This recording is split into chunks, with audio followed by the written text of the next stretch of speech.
Camp ہے ہی نہیں، یا اگر جو کیمپ ہیں تو ان میں شرارتی لوگ رہ رہے ہیں یا وہ کانگریس اور بی جے پی کے لوگ ہیں، اس طرح کی باتیں کی جا رہی ہیں۔ میں کل ہی کچھ لوگوں سے ملا تھا جو مظفر نگر میں راحت کا کام کر کے آئے ہیں، اور انہوں نے بتایا ہے کہ آج بھی جب اس وقت کہ میں آپ سے بات کر رہا ہوں تقریباً 10 سے 12 ہزار لوگ کیمپوں میں رہ رہے ہیں، بہت ہی بوسیدہ حالات ہیں ان کے، اور وہاں بچوں کی موت ہو رہی ہے، تو بزرگوں کی بھی موت ہونے لگی ہے، کیونکہ جیسے جیسے ٹھنڈ بڑھتی جا رہی ہے وہاں حالات اور خراب سے خراب تر ہوتے چلے جا رہے ہیں، اور وہاں حکومت کی جانب سے جو ریلیف پہنچایا گیا وہ کافی ناکافی ہے، اور یہ جو معاوضہ دینے کی بات بھی کہی گئی اس میں بھی بہت ساری چیزیں، آپ کو معلوم ہے کہ ایک عجیب غریب قسم کا حلف نامہ لیا گیا، حالانکہ پھر اسے بعد میں ریاستی حکومت نے واپس لے لیا، تو یہ ایک مذاق بن کے رہ گیا ہے مظفر نگر کے جو ریفیوجی کیمپس ہیں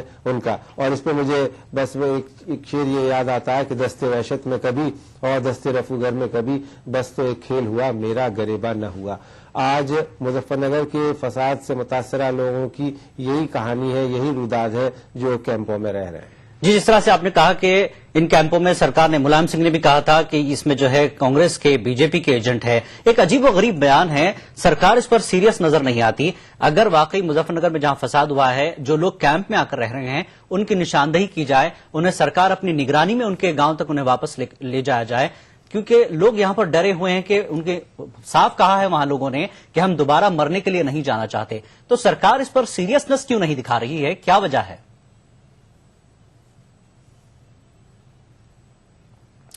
وجہ بالکل صاف ہے، صاف اس لیے ہے کہ آپ جانتے ہیں کہ 4-6 ماہ کے اندر پارلیمانی انتخابات ہونے والے ہیں، اور وہاں اس طرح کی کوششیں کی جا رہی ہیں کہ پولرائزیشن ہو جائے، اور اسی کو لے کر کے آپ جانتے ہیں کہ ایک خاص سیاسی جماعت کے جو مقامی ایم ایل اے تھے انہوں نے اس میں بڑھ چڑھ کر کے حصہ لیا تھا، لیکن ان کے خلاف بھی کوئی سخت کارروائی نہیں کی گئی، انہیں این ایس اے میں بند کیا گیا کچھ دن کے لیے، لیکن بعد میں ریاست کے ہی ایک ٹریبونل نے، حکومت کے ہی ایک ٹریبونل نے ان کو رہا کر دیا، اور وہ اب کھلے عام گھوم رہے ہیں۔ اور جیسا آپ نے کہا کہ وہاں لوگ واپس اپنے گاؤں جانا چاہتے ہیں، لیکن جو مقامی لوگ ہیں وہ ٹیلی ویژن پر انٹرویو دے رہے ہیں کہ اب ہم ان لوگوں کو واپس نہیں آنے دیں گے جو گاؤں چھوڑ کر کے چلے گئے تھے۔ یعنی ایک یہ سوچی سمجھی ایک سازش کا نتیجہ تھا کہ یہ طے کیا گیا کہ ان لوگوں کو ایسے حالات پیدا کر دیے جائیں کہ گاؤں چھوڑ کر کے جانا پڑے، وہ اپنے کھیت اور گھر کھیت کھلیان چھوڑ کر کے چلے جائیں، اور بعد میں ان پر قبضہ کر لیا جائے۔ اس طرح کی بھی شکایتیں وہاں سے مل رہی ہیں، اور جو لوگ کیمپوں میں رہ رہے ہیں وہ اس قدر دہشت زدہ ہیں کہ وہ جانا نہیں چاہتے، کیونکہ حالات یہ ہیں کہ کیمپوں میں بھی ان پر کئی بار حملے ہوئے ہیں، کئی لوگوں کے ساتھ، بچیوں کے ساتھ ان کی آبروریزی کی گئی ہے، اور جو ایک سیکیورٹی فراہم کرانے کا معاملہ ہوتا ہے ریاستی حکومت کا، وہ کہیں نظر نہیں آتا۔ اور آپ جانتے ہیں کہ یہ پہلی طرح کا ایک نئی نوعیت کا یہ فساد ہے کہ جو دیہاتوں میں ہوا ہے۔ شہروں میں تو آپ کرفیو لگا سکتے ہیں، اسے کنٹرول کر سکتے ہیں، لیکن گاؤں دیہات اور پگڈنڈیوں میں آپ کہاں سے کرفیو لگائیں گے، اور وہاں کیسے آپ لوگوں کو سیکیورٹی فراہم کرائیں گے؟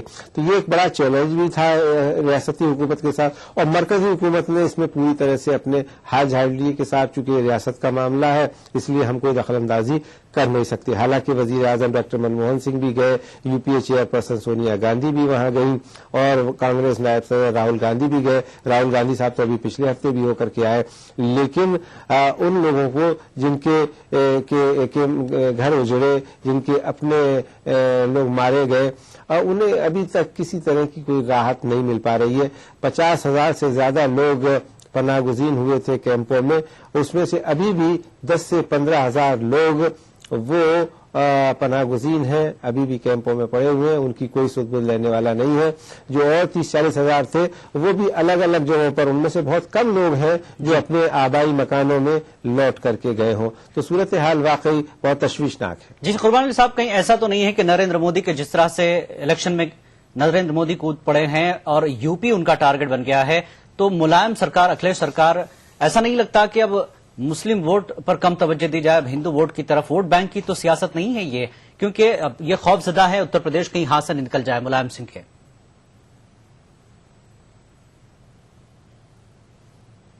سمجھ میں نہیں آتا. عام طور پہ تو پچھلے 25 برسوں سے ملائم سنگھ یادو ہمیشہ مسلمانوں کی حمایت حاصل کرتے رہے ہیں. حمایت سے ہی وہ حکومت بناتے رہے ہیں. وہ مرکز میں وزیر دفاع بھی بنے اور 3 مرتبہ یو پی کے وزیر اعلیٰ رہے. اب اس مرتبہ ان کے بیٹے وزیر اعلیٰ ہیں اور ہمیشہ ان کے اوپر یہ ایک الزام بھی لگا کرتا تھا اور انہیں طنز میں مولانا ملائم سنگھ کہا جاتا تھا کہ وہ مسلمانوں کی حمایت کرتے ہیں, ان کے دکھ درد کی بات کرتے ہیں. لیکن پچھلے کچھ ماہ سے خاص کر کے یہ مظفر نگر کے فسادات کے بعد پتہ نہیں کیوں ملائم سنگھ یادو بدلے سے نظر آتے ہیں. ان کی زبان میں اب وہ چیز نہیں دکھائی دیتی جو پہلے دکھائی دیا کرتی تھی. ہو سکتا ہے کہ وہ انتخابات کے بعد کوئی نئے پولیٹیکل الائنمنٹس کے بارے میں سوچ رہے ہوں اور شاید اس بنا پہ وہ اس طرح کی باتیں کر رہے ہوں. لیکن اتنا ضرور ہے کہ ملائم سنگھ یادو پہلی مرتبہ ایکسپوز ہوئے ہیں, پوری طرح سے ایکسپوز ہوئے ہیں. اور یہ کہ وہ جو دعویٰ کرتے تھے کہ وہ اقلیتوں کے بڑے حمایتی ہیں, انہیں تمام طرح کی سیکیورٹی فراہم کرتے ہیں, ان کی فلاح اور بہبود کے لیے کام کرتے ہیں, وہ چیز اس بار غلط ثابت ہوئی ہے. اور ملائم سنگھ یادو کی اب وہاں کم سے کم مغربی یو پی میں تو ساکھ بہت ہی ختم ہو گئی ہے. لیکن ایک چیز طے ہے قربان علی صاحب, ملائم سنگھ یادو کو یہ پتا ہے کہ مسلم ووٹ کے بغیر وہ اپنی سرکار یا اپنی کرسی نہیں بچا پائیں گے. لیکن یہ سوچنا نریندر مودی کی جو موجودہ لہر ہے, کیا اس کے سامنے ملائم سنگھ یادو ایک نیا پتہ کھول رہے ہیں کہ ہندو ووٹ بینک کی طرف راغب ہو رہے ہیں؟ اگر ایسا ہے تو کیا وہ ٹک پائیں گے نریندر مودی کے سامنے آئندہ الیکشن میں؟ نہ ادھر کے رہے نہ ادھر کے رہے, خدا ہی ملانا وصال صنم, ایسا ہی حال نہ ہو جائے ان کا؟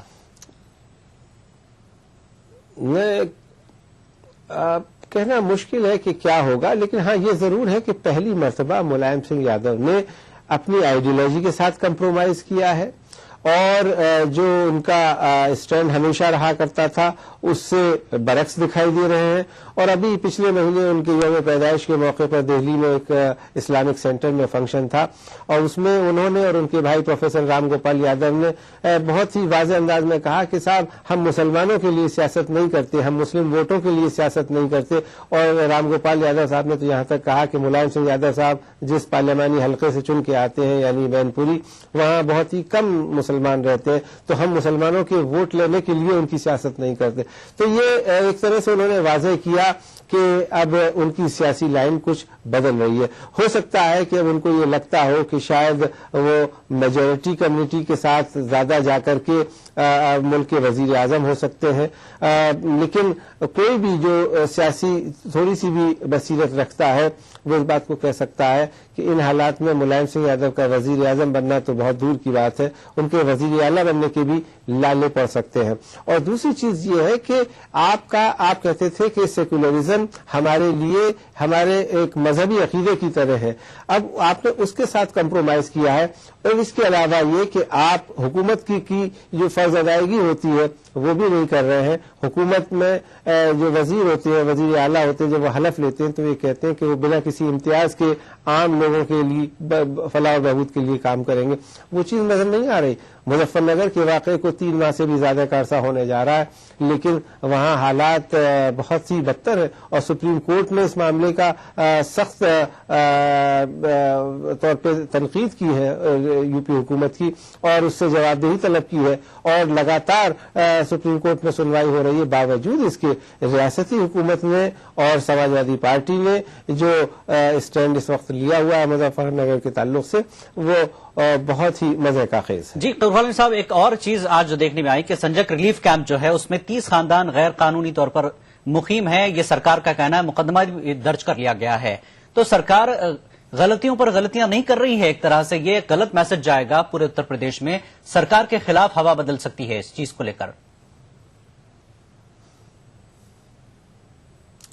اس کی تو صاحب ان کو پرواہ ہی نہیں ہے. ان کا تو سارا مقصد یہ ہے کہ چونکہ بھی گزشتہ ہفتے راہل گاندھی صاحب کانگریس کے نائب صدر وہاں ہو کر کے آئے اور انہوں نے بھی حالات کا جائزہ لیا اور کہا کہ وہاں حالات کافی خراب ہیں, تو اس کو ایک غلط ثابت کرنے کے لیے ایک جھوٹ کا سہارا لیا جا رہا ہے اور یہ کوشش کی جا رہی ہے کہ آیا وہاں کوئی کیمپ ہے ہی نہیں اور ان کیمپوں کو ختم کرنے کی کوشش کی جا رہی ہے. مجھے مظفر نگر سے کئی لوگوں نے ٹیلی فون کر کے یہ بتایا ہے کہ صاحب جو ڈسٹرکٹ ایڈمنسٹریشن ہے وہ ان کیمپوں کو ختم کرانے کے لیے تلا ہوا ہے اور وہ کہہ رہا ہے کہ صاحب جن لوگوں نے معاوضہ لے لیا وہ جائیں اپنے گھروں کو جائیں.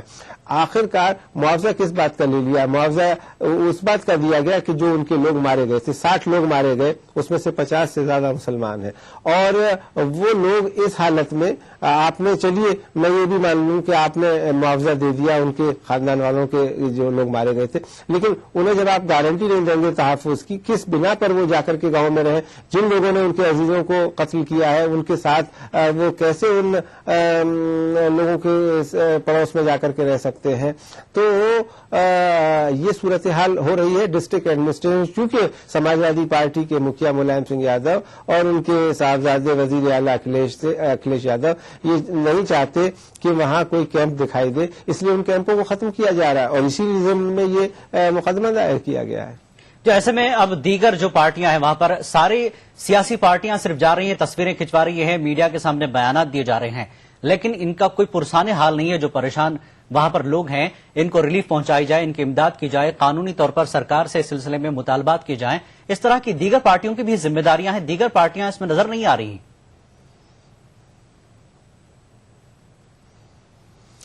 دیکھیے آزاد ہندوستان میں ہم نے دیکھا ہے کہ سیاسی پارٹیاں کبھی بھی مدد کے لیے آگے نہیں آتی.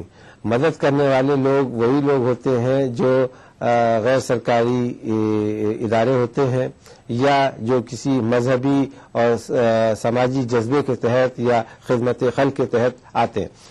اس میں کوئی دو رائے نہیں ہے کہ مظفر نگر میں بے شمار تنظیمیں لگی ہوئی ہیں، وہاں ریلیف کا کام کیا جا رہا ہے، لیکن وہ ناکافی ہے. اور موسم جس طریقے سے بدل رہا ہے، آج دہلی میں درجہ حرارت 5 ڈگری یا پہنچا، تو آپ اس سے اندازہ لگا لیجئے کہ مظفر نگر 150 کلومیٹر دور ہے دہلی سے اور وہاں بھی اسی طرح کی بلکہ اس سے اور زیادہ ٹھنڈ ہے کیونکہ اس کا جو تعلق ہے وہ ترائی کے علاقے سے کافی نزدیک ہے اور پہاڑ شروع ہو جاتے ہیں. تو کوئی بھی غیر سرکاری ادارہ یا کوئی تنظیم یا کوئی فرد وہ اس پوزیشن میں نہیں ہوتے ہیں کہ وہ امداد کرے. امداد ہو رہی ہے لیکن کافی بہت ناکافی ہے اور وہاں لوگ بیمار پڑ رہے ہیں، ان کو دواؤں کی ضرورت ہے، ان کے علاج معالجے کی ضرورت ہے. اس کے لیے کوئی سیاسی جماعت آگے نہیں آ رہی ہے اور جو کام حکومت کو کرنا چاہیے وہ اس سے کوسوں دور کھڑی ہوئی ہے. تو وہ بالکل ایک طریقے سے قابل رحم ہو کر کے لوگ رہ گئے ہیں کھلے آسمان کے نیچے کیمپوں میں. اس شدید سردی میں وہ اپنی زندگی گزر بسر کرنے کے لیے مجبور ہیں اور ایسے حالات میں وہاں اموات بھی ہو رہی ہیں. جی شکریہ قربان علی صاحب اس مکمل تفصیلی گفتگو کے لیے. آپ نے بہت ہی تفصیل سے اس سارے معاملے کا خلاصہ کیا ہے. ناظرین یہ تھے دہلی سے قربان علی صاحب، سینئر صحافی، ہم سے تفصیلی گفتگو کر رہے تھے.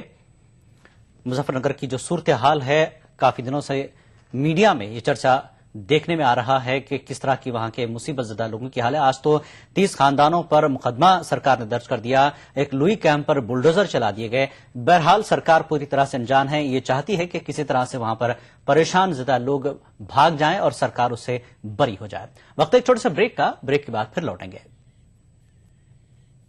کیا آپ اپنے چہرے پر کیل محاسوں کے داغ دھبوں جھائیوں سے پریشان ہیں؟ تو ان سے چھٹکارا پانے کا ایک ماتر سمادھان میلاز اسکن کریم ایلی فارماسیوٹیکلز دوارا نرمت. آج کل کے انہیلدی لائف سٹائل، کھان پان وغیرہ کی وجہ سے لیور کی کمزوری ایک عام بات ہو گئی ہے. نتیجہ گیس، کھانا ہضم نہ ہونا اور بھوک نہ لگنا. پیش ہے ہمدرد جگرین، مفید جڑی بوٹیوں سے بھرپور. جگرین ایک قدرتی لیور ٹانک ہے.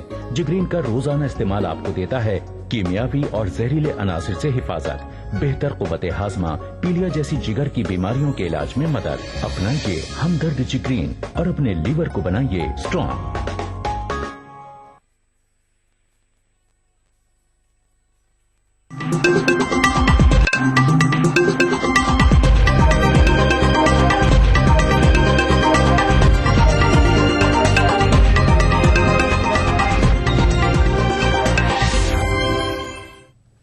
خبرنامے میں ایک بار پھر آپ کا خیر مقدم ہے.